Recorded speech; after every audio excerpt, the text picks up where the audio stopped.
All right, Dog Nation, you wanted it, you got it. We came out to California to see Ryan Puglisi and Dylan Raiola at the Elite 11, and here is the first day wrap.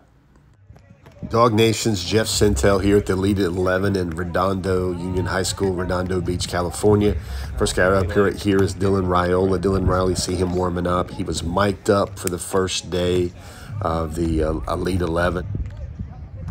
Cameras kind of following him everywhere. You see him warming up, getting loose right here. Dylan, one of the things you notice with him is that every throw he makes is going to be magnified. If he throws it wide, it's going to be noticed. You know, Dylan started off, some throws were off target. It seemed like he was trying to get into it. What you see here is a guy that has all the tools. He makes it look really easy. The term easy gas gets thrown around a lot with Dylan Raiola because he can throw it very hard without it really looking like he is.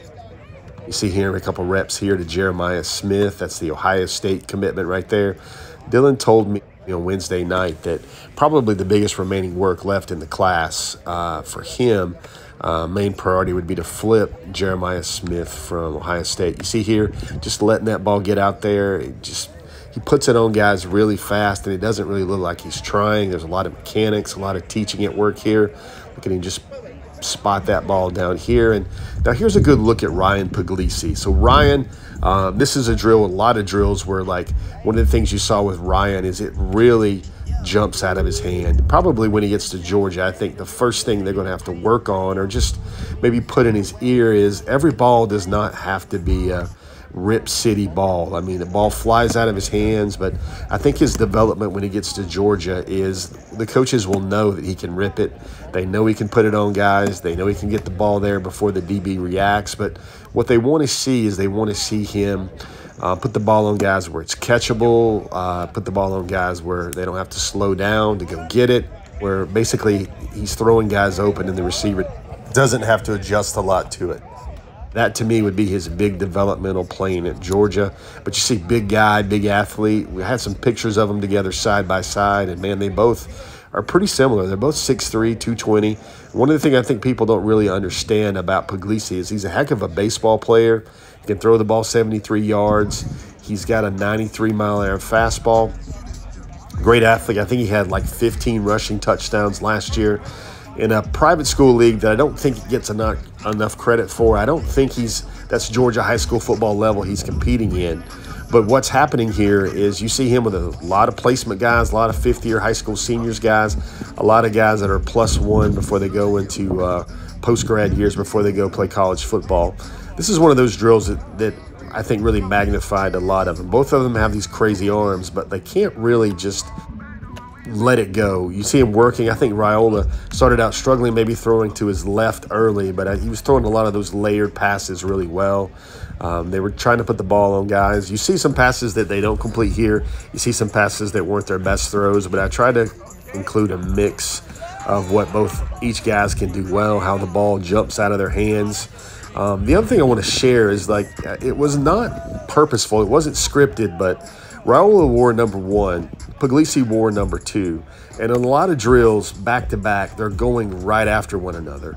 And I thought that was an interesting piece of irony right here because that's what they're going to be doing a lot during their time at Georgia. You see them still working on balls to that corner of the end zone there. Puglisi with a nice effort right there. Just wasn't caught. Here he comes back with the same throw. The first throw wasn't caught, but that was a much better ball the second time around, even though he was working on an adjustment. One of the things you notice from both of them is they both took the coaching really well. Ryan and Dylan right there, look at him. You saw that a lot on the first night. Really easy camaraderie between those two, and they really just met each other, like face-to-face, talked to each other for the first time. Ryan told me they gave each other a hug, and one of the things that Dylan Raiola told me about Ryan Puglisi is that, man, ball can rip. Ball can really come out of his hands. He was really impressed with his arm right there. You see Ryan being very playful. That's some of his personality coming out right there. He's just a really good kid. This was a drill, the shallow crossing route, that I thought was good for both of them. I kind of really wanted to see it because in a game, if this is the SEC, if you put it too hard on the guy and it's inaccurate, maybe the running back makes a stab at it. Maybe he pops the ball up in the air, and that's a turnover going the other way. You really have to put it on a guy and also put it in a place where he has to accelerate to the ball and not have to make a big adjustment to the ball. Both guys look pretty sharp there. Overall, you see a lot of the lists that came out. There were 20 guys there, and I think there were a couple of guys that you could say, like Aaron Noland, Julian Sayin, very consistent. That's the Alabama and Ohio State commitments right there. Like, most people that saw the first day would probably put Puglisi and Raiola both among the top 7 or 8 names there.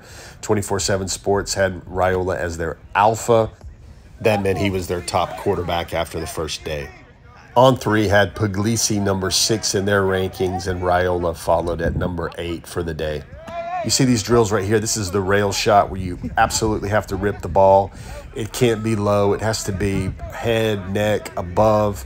Can't be too far in. Can't be too deep in the end zone. Really, it is a true measure of arm strength. And this was an elimination contest where if they didn't throw the right ball, they would be kicked out of the competition in the rail shot challenge. Puglisi actually lasted longer in the event than Raiola there.